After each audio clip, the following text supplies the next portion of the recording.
What's going on, everybody? It is Wednesday, March 9th. You are watching and listening to The Wire. We've got a whole lot of awesome stories because I didn't write them this week. Sahe got us the stories this week, and I can't wait to dive into them. You know what it is. The Wire starts right now. I'm going in, it's first and 10. I'm a legend boy, a champion. They can't match the flows, the X's and O's. I'm breaking the code, devastation about to unfold. They calling me Derek by the way I roll. Bet you never ever seen a pro this cold. I float like a butterfly, sting like a bee. I mix with I am Mike and the great Ali. I'm a running back, believe me, baby. I fathered the game, call me Daddy Brady. I'm like that, try be like this. Sammy, so that boy don't miss. It's the return of the greatest. Any way you name it, I'm everybody's favorite. I'm bringing the pain and bringing the fire. Hey, stay tuned, it's going down to the wire.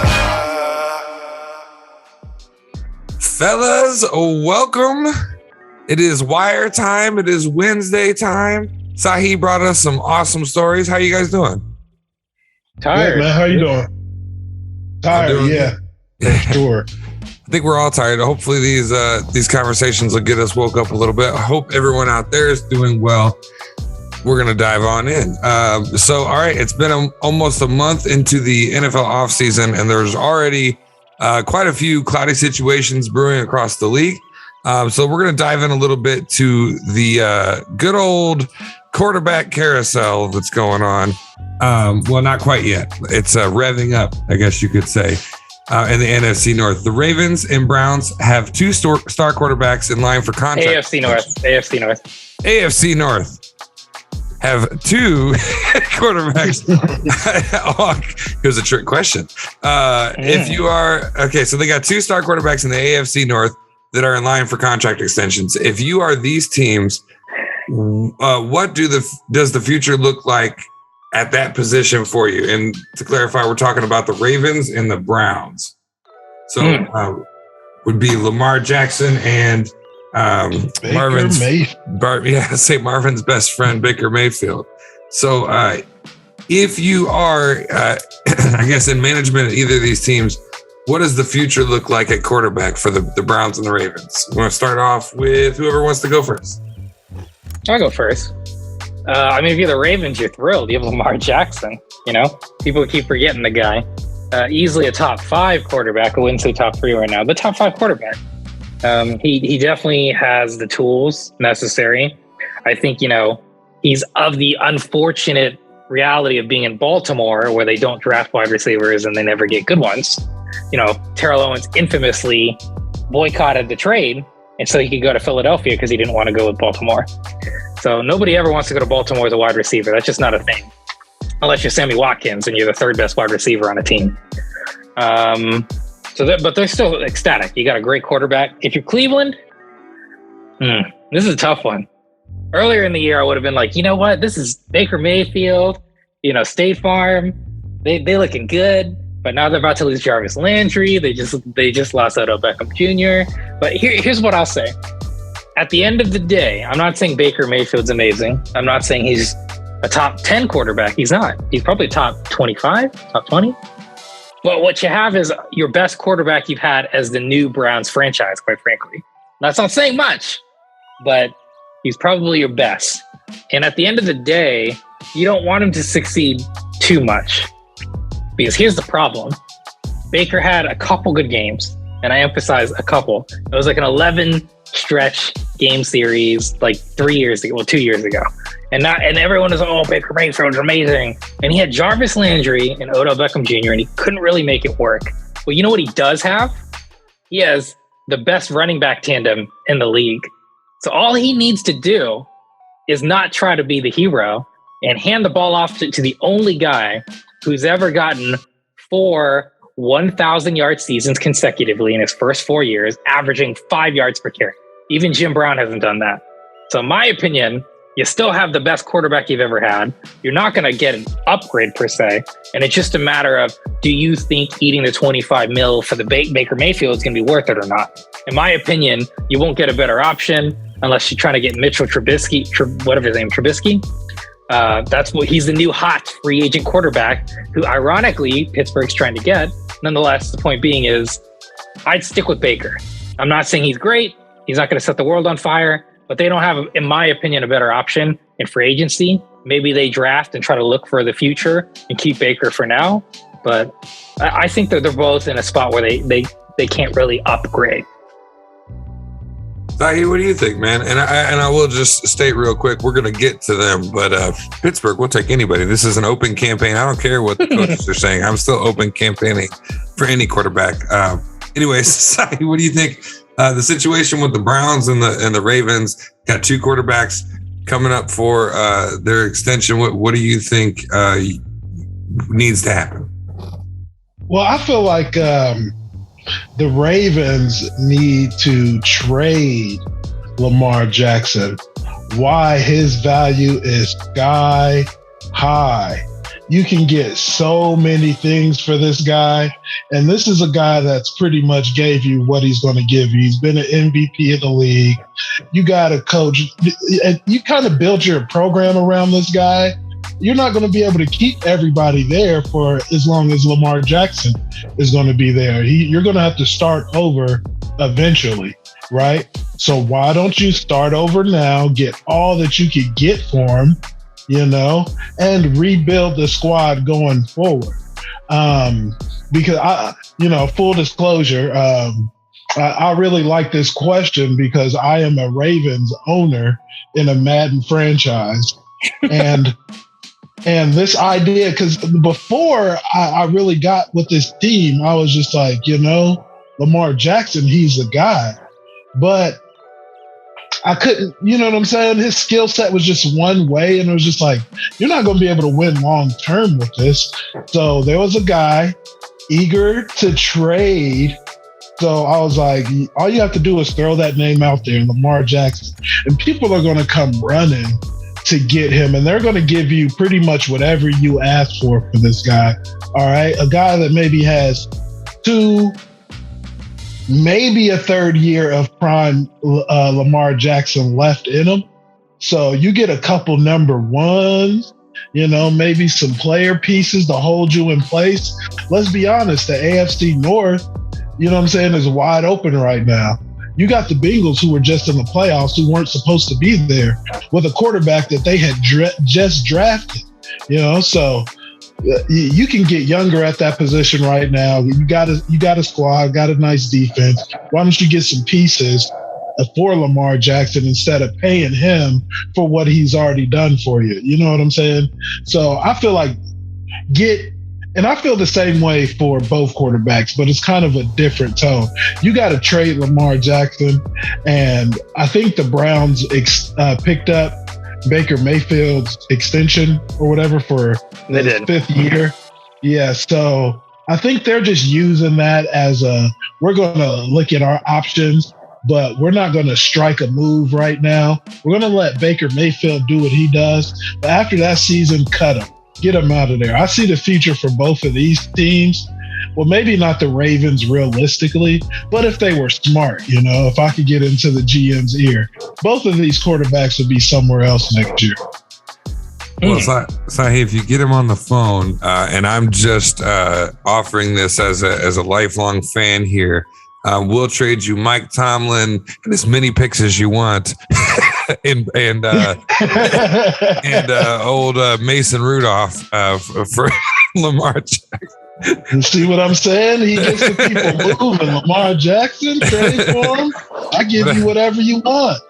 He's the ultimate bait right now, you can probably have Juju. Although I don't want to put shade on. Let's talk about the Steelers. If you are the Steelers, Richie, which quarterback that's kind of out there as an option right now do you think would most likely be putting you in a win now situation?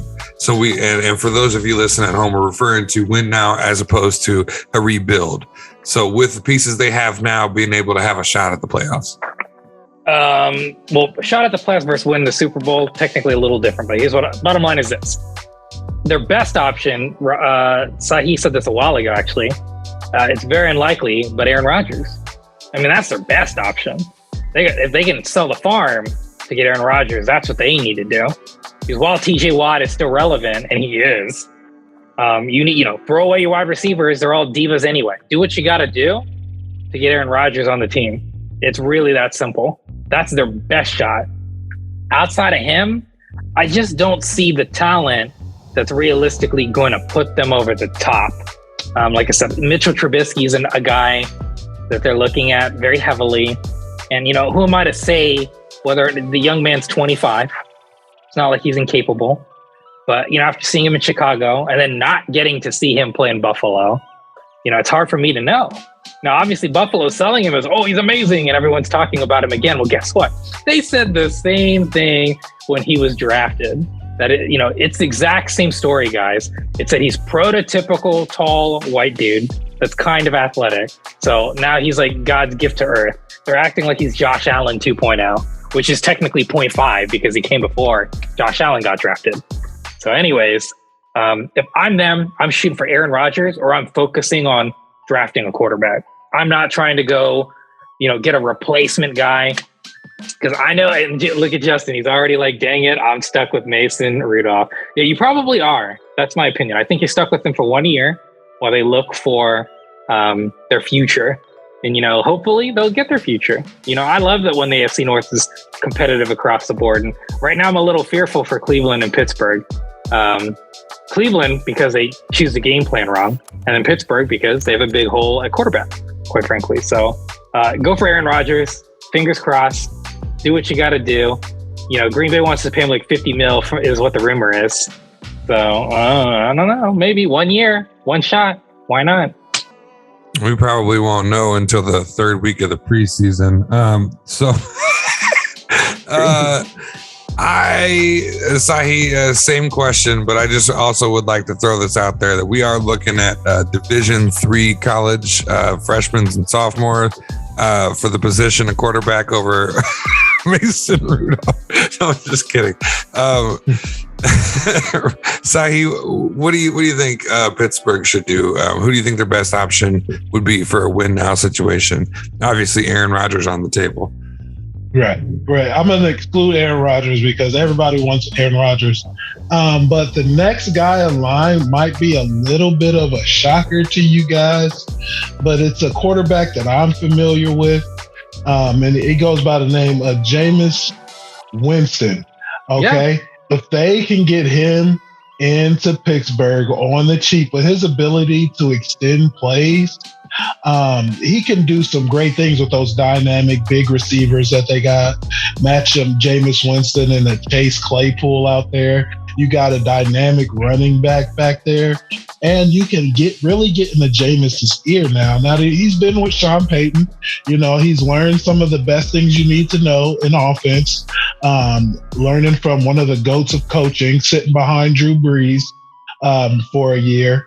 And he's going to be available cheap, so a cheap option that's been a guy in this league that set records, both positively and negatively, but still to come in and back up a Ben Roethlisberger, a guy who I see that has the same similar kind of background, same similar kind of style. Although Jameis Winston did go to a big time college, won a national championship in college. Things didn't go his way. He had to start right out of the gate in Tampa.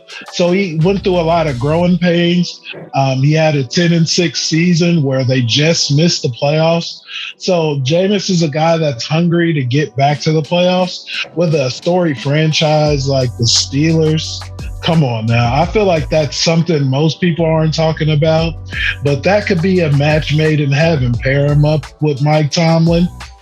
He's still a viable option. You know what I'm saying? He can do some great things. And like I said earlier, NFC North, up for grabs right now. I have not thought of it that way, Sahe. Thank you. And it gave me a wonderful idea. I'd now like to address Thomas Evelyn Brady. If you really want to come back and play NFL football, on the cheap, just for the love of the game. You know the Steelers. You played against us so many times, have been victorious. You could come in just like you did. I'm just saying. Okay. Bruce Arians already ruled that out. I'm sorry. He's not playing for nobody but the Bucks. I'll keep campaigning as we get into the next. So we're going to move over now into the NFL Combine.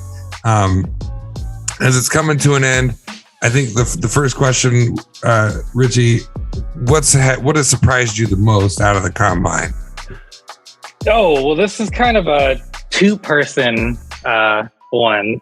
Honestly, I would say, and let's start off with Pittsburgh, because I was just saying I think they should draft someone. Desmond Ridder from Cincinnati.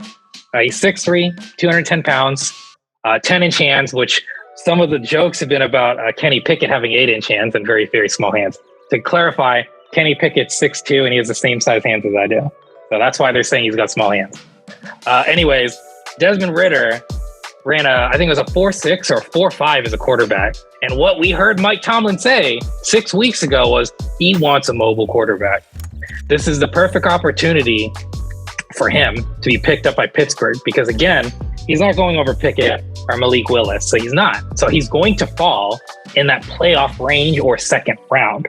So if Pittsburgh's smart, they take a chance on this kid. He was a quarterback at Cincinnati. I think he has a 78 win percentage in his career.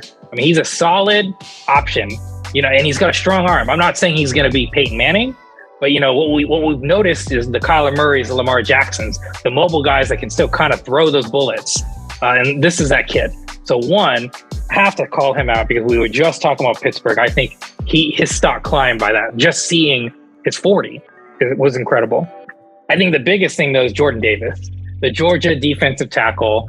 I don't have all of his stats. I think he's 6'5". He's like 330. But what was shocking is he ran a 4.72. That's faster than Baker Mayfield. Now, we talk about Aaron Donald being that dude. This dude is 40 pounds heavier than Aaron Donald, runs the same speed, and is 5 inches taller than him. I'm not saying he's going to be better than Aaron Donald, but his stock went way up. We see how impactful defensive tackles can be. And to get an athletic freak like this, he really made him. He was projected 7th. I think this could slide him up to like even 3rd, to be honest. So to me, those were the two standouts. And honestly, another quick shout out to this combine.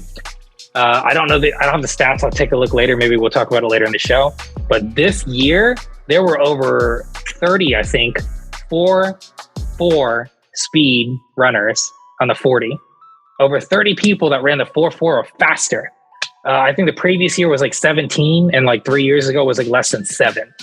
So the guys this year are quick, like quick as lightning. As we just talked about, a damn 350-pound, 6'5" guy running a 4.7. So I mean, that's what I would say is this year's speed. I don't know. I could do a 40 in 4 minutes and 7 seconds. Yeah, I think I could do a 40 in 8 seconds with a mild jog. Sahe, what about you, man? What surprised you the most? Yeah, it was just what Richie said, that speed factor, man. Everybody's coming in and they're really training for this 40-yard dash and getting those speed downs because speed kills in the NFL, right? You want the fastest guys out there, the guys that's going to hit the hole the quickest, so that astronomical number of 30 guys being so fast out there, we've never seen anything like that. Like this is like this new COVID combine. It's like making guys faster almost. Like COVID has done something to the world that's going to change it forever. Babies are smarter and football players are faster. This is something that we've never could have imagined could come from such a disastrous time, right? But yeah, just the speed and Jordan Davis, right? Georgia had so many defensive linemen just perform well. They're going to have a lot of guys going first round this year. So it was just awesome to hear the stories, and people go crazy on the internet like, well, you got to check out this time. And My cousin's calling me, did you see Chris Olave's time? I'm like, what? Let me check it out. And it's just exciting, you know? But yeah, that was the biggest surprise, like seeing everybody so fast. A lot of 4.2s. Yeah. Pretty crazy. COVID is making people faster and babies smarter. Hey, it's facts. So we've unlocked the alien gene. Oh no, that's for a different podcast on the network. All right, so let's talk about prospects in your opinion. Richie kind of got into a little bit of this that performed better than you thought they would, or maybe climbed to the top of the rankings, and people that you think might be at the top of the rankings. Richie. I feel like I already kind of went over this. I'm not going to belabor the point. But Desmond Ryder and what's his face? God dang it. I just said it. And so did Sahe. I'm being a dum-dum. Jordan Davis. Jordan Davis. Thank you. Yeah, those are my two for sure. Okay. I think those two prolific. Sahe, did you have anybody? I'm gonna go with Malik Willis. I did not know that he could throw the ball that beautifully, that far. You know what I'm saying? Just effortlessly. It got me really thinking, like a strong arm like that could really work at Bruce Arians' system. But we're picking, 26 or something stupid like that. So we're not going to get this guy, especially after a combine performance like that. But another guy, Bryce Hall out of Iowa State, you just figure those guys are just power runners that'll just wear you down, Derrick Henry style. But him coming out running a 4.39, that's going to boost his stock up. Running backs typically aren't first round kind of guys, but with these guys running like the way they did in this past combine, some teams are going to be, reevaluating that, because running back is very, you really can't put a value on a good running back at the beginning of his career, right? So that's kind of the thing. You get them on the cheap. You draw on the rookie deal, and then you could kind of discard them 3-4 years down the road when they're beat up. So a guy coming out and performing like that in the 40-yard dash is really going to do wonders for his draft stock and get him some good money early. Heck yeah. Well, folks, we want to know what you think as well in the comments in the review section. You are listening to and watching the Wire Sports Podcast here on the H2G Radio Network on Spotify, Apple Podcasts, Google Podcasts. You know the drill. All the stuff. Do us a favor. Check out our Facebook page. Just type in H2G Presents The Wire Sports Podcast. We also are on YouTube under just The Wire Sports Podcast, and all of the audio shit at The Wire Sports Podcast. So just go check us out. Give us a like, give us a subscribe, a follow, and check out H2G Radio, as that is developing into a multitude of shows. Sahe coming out with a brand new show here very soon, Free Mess on Fridays. We've got the true crime show that's on its way out, still unnamed, 3 episodes in. And then we have the acting podcast that's been going on, comes out new episodes on Sundays. Lots going on at H2G Radio and a lot going on here at The Wire. We'll be right back. Don't go anywhere. Theater, film, acting, it's very collaborative. So these people that you're showing up with, be respectful, be collaborative, be open. Of course there are sabotages, I guess, but at the end of the day, if you and your partner go in there for a read, you both want to look good. You want to make the other person look good because they're going to make you look good. Absolutely. And it's always important, I think, to support also. If it's in an environment, probably specifically speaking to community theater, maybe college, sure, where there's applause after each read, sure, be a part of that. And when they go on a break, make sure it's important to network with the other actors, because the more you network, the more people get to see you and your abilities, the more of a product you are for future endeavors, All right. Welcome back to the Wire Sports Podcast here on the H2G Network, or H2G Radio Network. Thank you for tuning into this and all the shows and all your support that you can and have shown on the Patreon link. We appreciate you. That's in the link tree that's at the bottom there. Let's get on to our next topic here. I will remind you that the beautiful writings of Sahe were contributed to today's stories before I get into reading.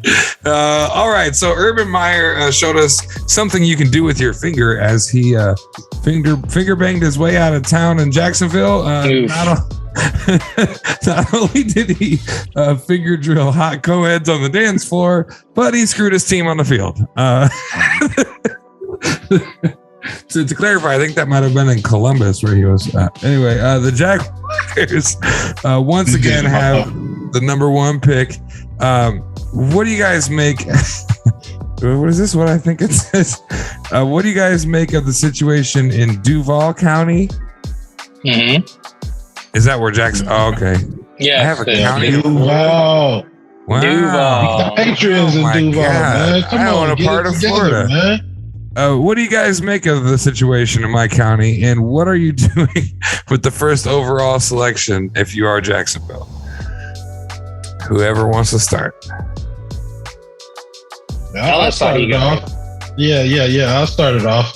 The situation in Jacksonville is not that bad, right? Because Urban Meyer was taking most of the heat for everything that was going on down there. It really wasn't about the football. They had a pretty high profile number one draft pick last year. And what's the guy's name? I can't even think of his name. Somebody give me his name. Who you talking about? You got the number one pick last year in Jacksonville. Trevor Lawrence. Trevor Lawrence. There's his name. Nobody really knows his name. He's supposed to be the savior of Jacksonville, but he got kind of shielded by a lot of Urban Meyer's bullshit and antics last year, right? So I feel like they're a team that's under the radar, if you will. So I think if they do it right this year, they can make some noise in the AFC South next year. I feel like personally, I was looking at a couple of mock drafts. I see them taking old linemen, guys to protect Trevor Lawrence down there. But I would go the opposite. I would go the top receiver at the board, number one, Garrett Wilson. Pair him up with an explosive playmaker. It worked for the Bengals last year. Everybody was like, they should have went O-line. Why are they drafting Jamar Chase? And about 2-3 weeks into the season, they're like, whoa, we see why they drafted Jamar Chase. He is a baller out there. And with a young quarterback, they already got, what's the running back's name? Oh my God, I had his name and it just slipped my mind. But the guy from Clemson, hold on. Urban Meyer wanted to turn him into a receiver. But anyway, they've got dynamic pieces on offense down there. They could use some defensive help, but they can grow over the course of the season. When you're picking at the top of the draft, you want to get the guys that's going to help you right now. Okay, an offensive lineman will be pretty cool. It'd be probably the safe pick. But if you want to risk it and really take the NFL and your division by the gonads, you go out and get a dynamic playmaker like Garrett Wilson. So I think that's what the Jaguars should do. My bad. They've got James Robinson and Carlos Hyde at running back. And Etienne. Yeah. Travis Etienne. Oh, yeah.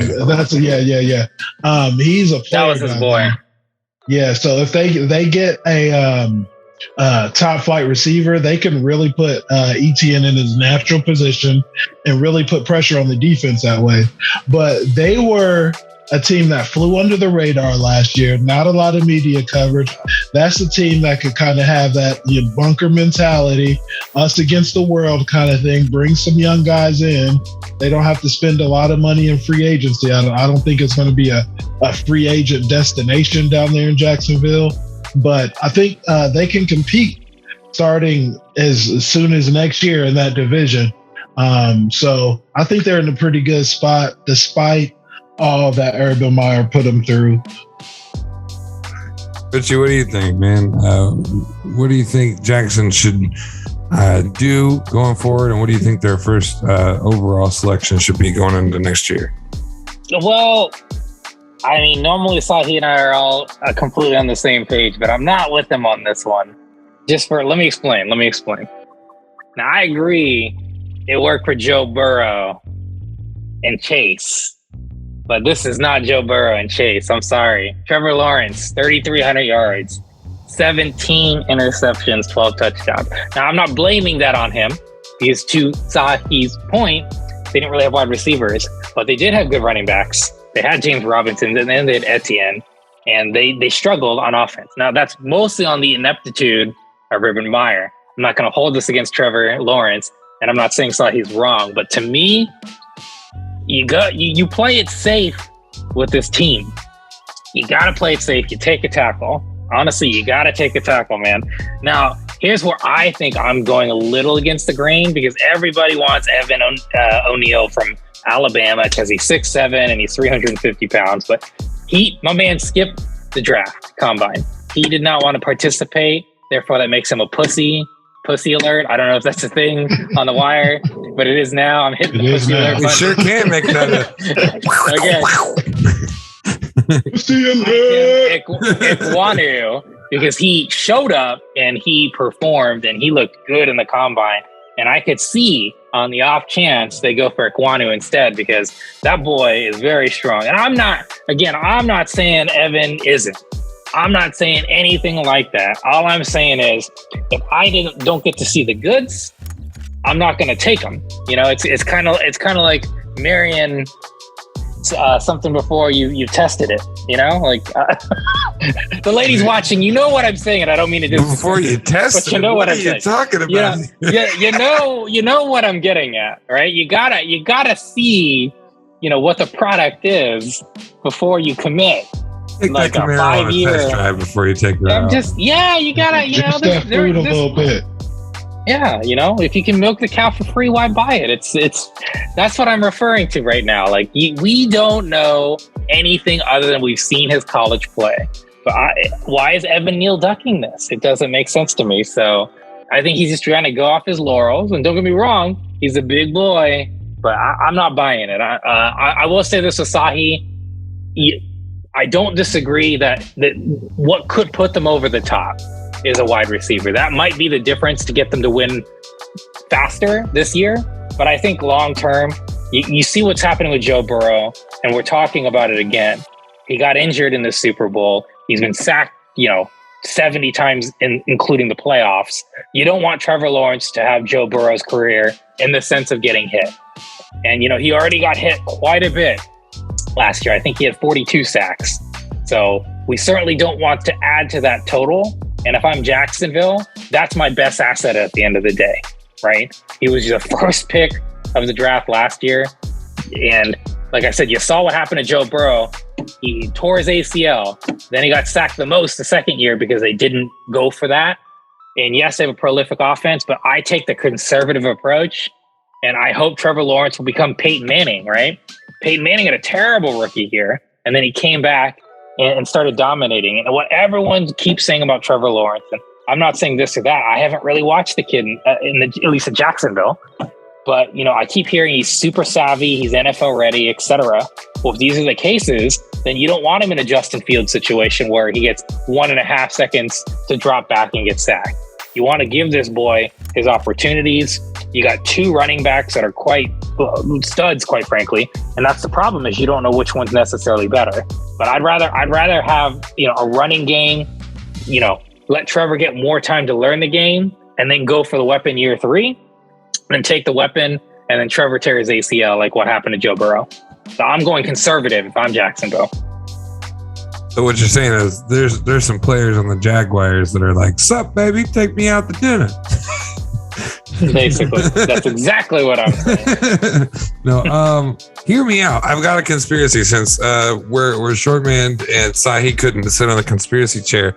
What if they're like, okay, let's do some song and dance. Let's get this idiot Urban Meyer in here. And then we can have him bring back Tim freaking Tebow. We'll do anything we need to get the first round draft pick for the next 5 years. And then they fire Urban Meyer and bring in somebody else, and Jacksonville goes to the Super Bowl. Well, I think the last part isn't happening, but that kind of. You were with me until the end. I was starting to listen and believe until you got to the end. Well, I never was that great at coming up with those. Okay, so let's move on away from Jacksonville. March Madness. We are a huge college basketball show, right? We all know that our patrons and subscribers all over the map love college basketball as well. But the moment of time we all have, I misread it here. I got lost. It's time for March Madness, baby. Okay, there we go. Two of the four teams. Which 2 to 4 teams are you most excited about going into the tournament, guys? Sorry about my upside down dyslexic reading there. Whoever wants to, I think Sahe's next. So which 2 to 4 teams are you most excited about running into this March Madness tournament? Yeah, college basketball. It's that time to start filling out those brackets and seeing what's what. See how you can make some money. But there's so many teams that I feel like can push for that Final Four this year. I feel like over the last maybe 10, 15 years, like the talent gap amongst college basketball players has kind of, gotten a lot smaller. So teams that usually you would just dismiss would be like, you know what?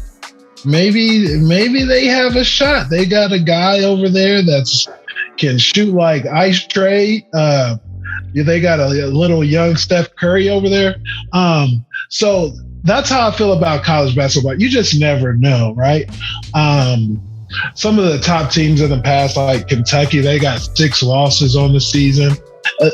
Usually these guys are going undefeated. You know what I'm saying?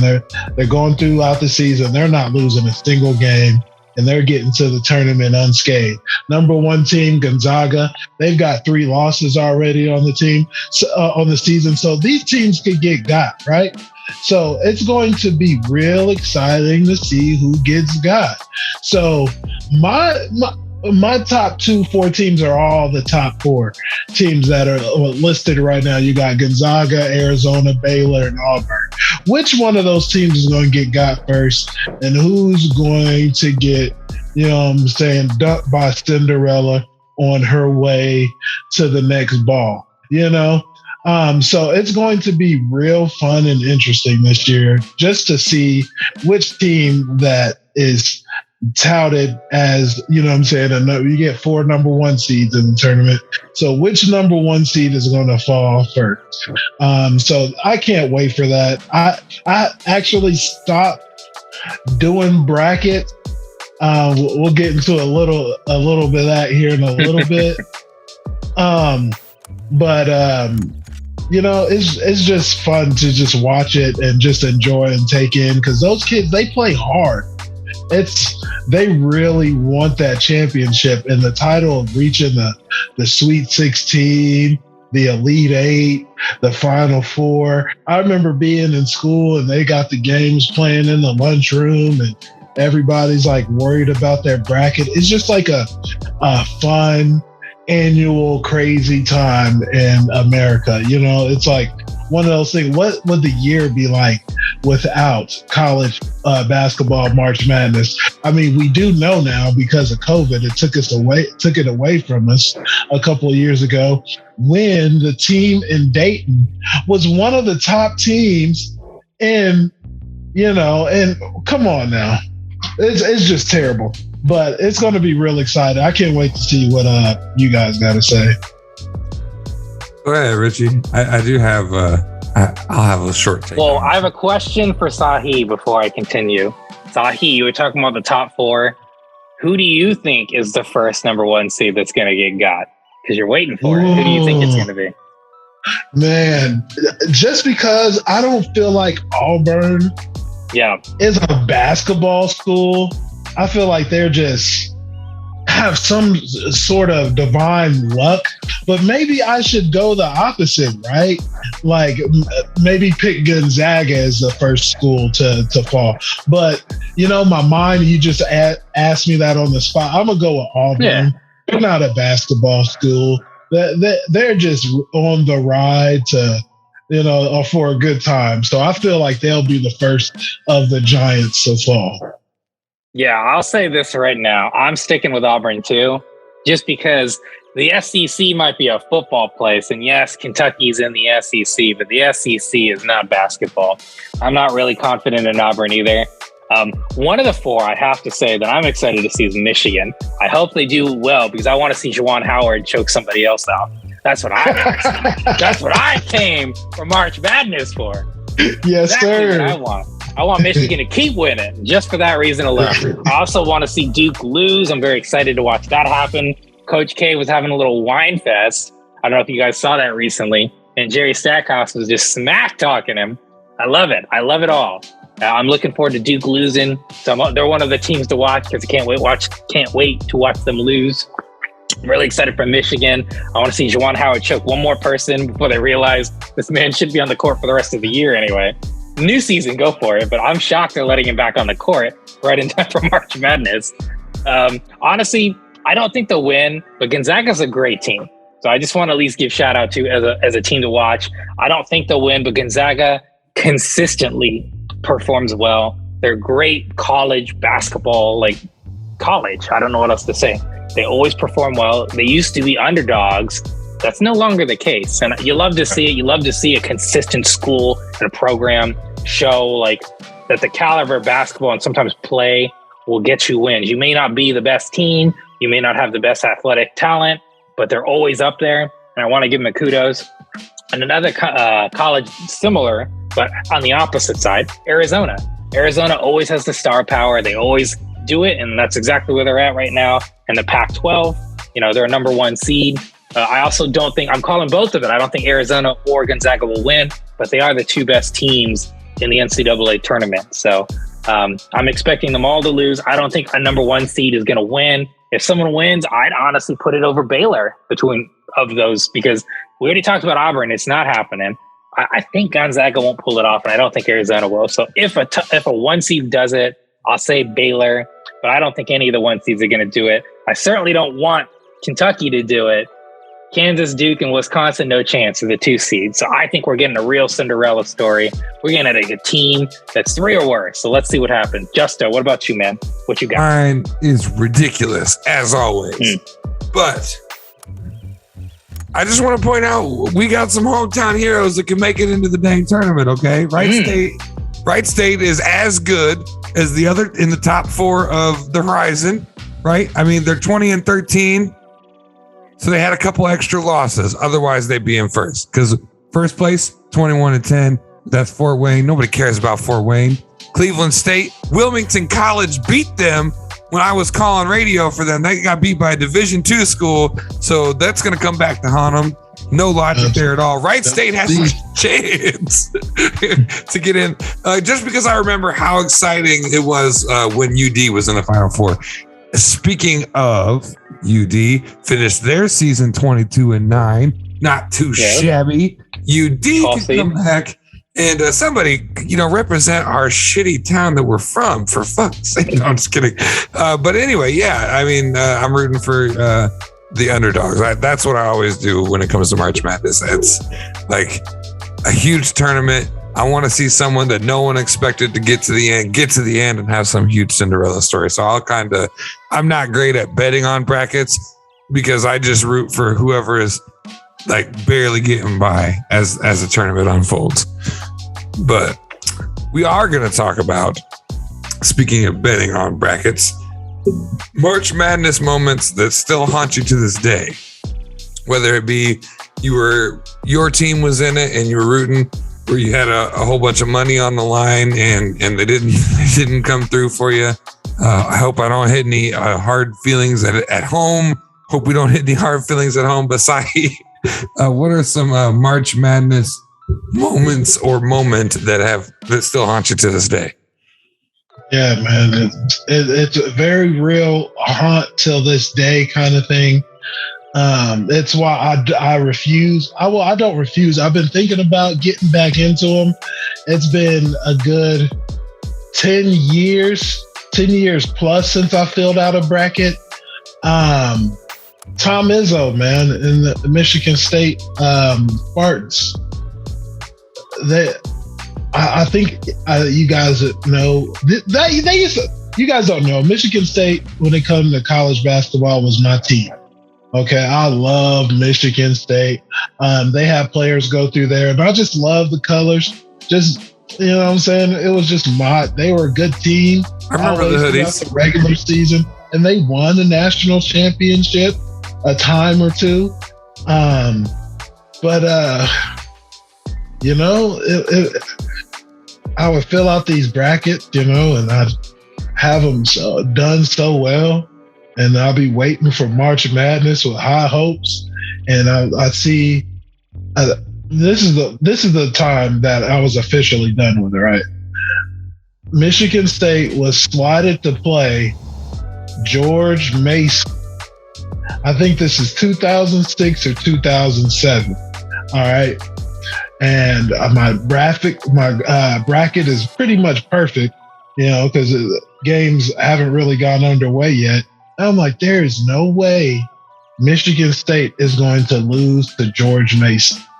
And they lose and ruin my bracket. And I think they lost the year before that in the first round.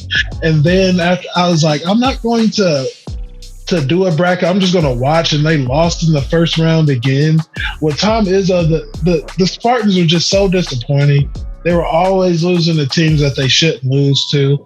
After having great regular seasons, pushing for a number one seed in the tournament, and then just get flattened by, you know what I'm saying, the Cinderella team that really wasn't the Cinderella team.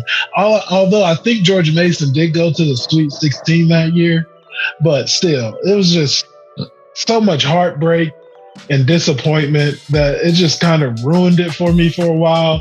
But I think my love has come back, and I don't think it's going to haunt me anymore going forward. I think it's just getting this out on the show. You know, that's why I wanted to pose question. Fair enough. Yeah. Fair enough. Absolutely. We're glad you could air that out. And hopefully we'll come back to you at the end of the tournament and make sure everything's still all right.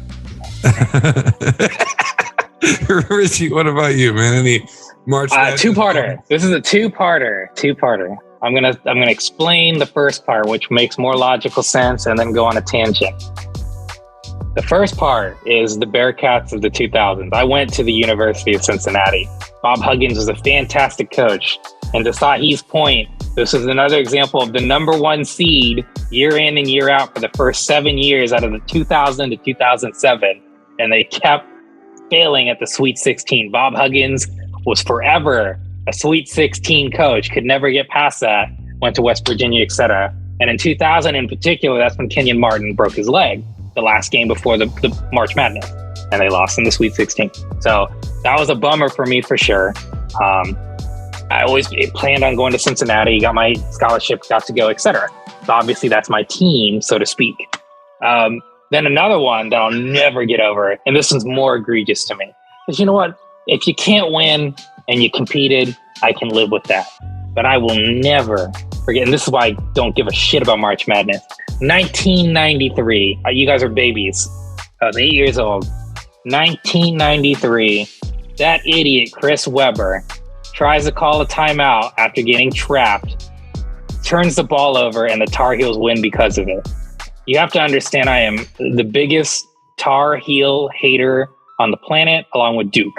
I hate North Carolina. I hate Duke. Do you want to know why I hate them? Because they are the equivalent of other sports franchises, such as the New York Yankees, the Pittsburgh Steelers, and the Dallas Cowboys.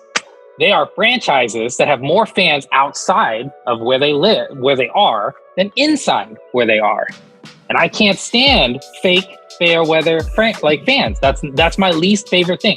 When I was in Miamisburg, which these gentlemen also went to, I saw Tar Heel stuff and Duke stuff all the time in my 2000s because at the time they were winning. JJ Redick and all these guys at Duke and at the Tar Heels. And all you ever saw was that stupid North Carolina powder blue and white and the Duke Blue Devil. And oh my God, I was like, you fucking losers. Pardon my language. I just can't stand when you have tribalism only makes sense if you have no other option. I will give the Cowboys fans benefits of the doubt because many of the surrounding states to Texas don't have a football team. Go for it. But if you have a football team where you live and you choose to root for something else, and if it's not colors, to Sahe's point, if it's not like, yo, those are my favorite colors, get out of here. That's all I have to say. If you really think looking like a bumblebee is a good reason to be a Steelers fan, then you got another problem. That's a whole different story. So all I can say is this. I cannot stand the Tar Heels almost as much as the Steelers. And that will forever be my least favorite March Madness because that was just like a game that was lost because Chris Webber was a dummy. They're down by 2. They had the ball. He got trapped. He could have just passed it, calls a timeout, technical, boom. They get the free throw, they get the ball and possession, and they lose because of that. It was one of the most disappointing championships I've ever seen. That's the worst way, in my opinion, you can watch a game finish, where someone made an unfortunate mistake that literally cost the game. And I've never seen anything in professional sports anyways that's topped that. Now, there's been some bad moments, but never here's the game. You can just have it. I don't want to win. And he's never spoken about it because he knows how stupid that was. But how about you, Justin? Well, first of all, I just want to say, no, I'm just kidding. It's always been weird being a Steelers fan growing up around people because it'd be nice to root for a hometown. I just always was one. Anyway, the 2000. I'm not calling you out. Huh? I wasn't calling you out. Oh, no, I know. I was thinking about it. I'm like, it would have been nice to root for the Bengals. Oh, no, because I've always been an NFL fan first. My team has generally always sucked up for those couple of Super Bowls. 2014, UD was in the Sweet 16, and I was in Dayton, and I was in a band, and the city got really hyped for it. And I went to I didn't put any money into a bracket or anything like that, but I went to the Dayton Racket Club where probably people owned parts of UD in there. But I ran up like a close to $300 bill. I got so hyped to root for the hometown team. And I got so excited. Then they got bumped out of the tournament. And I was just like, man, I thought this party was going to go on for another couple of weeks, ending with a Dayton championship. And that's as close as we've come ever. So, and I don't know about Wright State, how far they've gotten, but I looked it up. We have never made the Final Four. We were runner-up in 1967. Or no, 1967. That was our only Final Four, and we were runner-up. We lost. So that's got to be my March Madness letdown mainly, because usually, like I say, I just kind of follow it and pick somebody that I think would be a cool Rocky Balboa type story. Because I don't watch college basketball all year, so I really get into it right around March Madness time and just kind of watch and see who I can root for. But definitely cool to see someone from our area. I've been to the UD campus. I went to Wright State, so if either of those teams can get involved, or Cleveland State's close enough, it's close enough.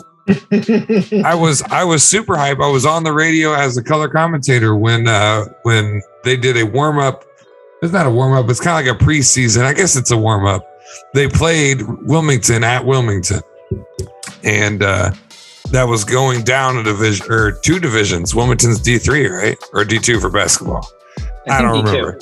Okay, yeah. So they went down a division. They played Wilmington, and Wilmington was on fire for basketball. My fraternity brother was on the team. It was just really cool to see them beat Cleveland State. So. Those are the only March Madness related stories I have, but the only letdown really was 2014. God, I bought everybody drinks. I was buying appetizers for the whole table. I brought a couple of friends, and everybody up. Oh God, it was such a letdown. But all right, well, that is it, folks. Let us know in the comments and the review section if you have any thing to say, one, about this year's tournament, who you think might be a sleeper pick to win, what your bracket might look like, unless you can't give that away for betting purposes.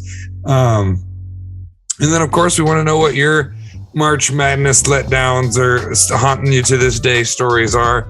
All of that and more in the comments. And then above that, in the description, you'll find our link tree. That'll get you to all of our social media, including the Patreon. And patrons, Sahe mentioned it in the script for this week. We love you. We appreciate all the support. And patrons do get behind the scene access. They will get first dibs on any new shows that'll launch coming forward. And they are our first pick when it comes to bringing people on the show, mentioning them on the show, all that good stuff. If we ever do a live show, it's only for our patrons. So get in the damn link tree and do what you should do. Guys, you got anything else for this week? I mean, subscribe. Check out Sahe eating a sandwich this week. Oh, what else can we say? You guys get that on the record? Oh yeah, for sure. Oh yeah, just for the patrons. Just for the patrons. Oh yeah. You're right. I did bring it out just for the patrons, for sure. That's fun. For sure. All right, folks, stay classy, would you? We'll see you next time.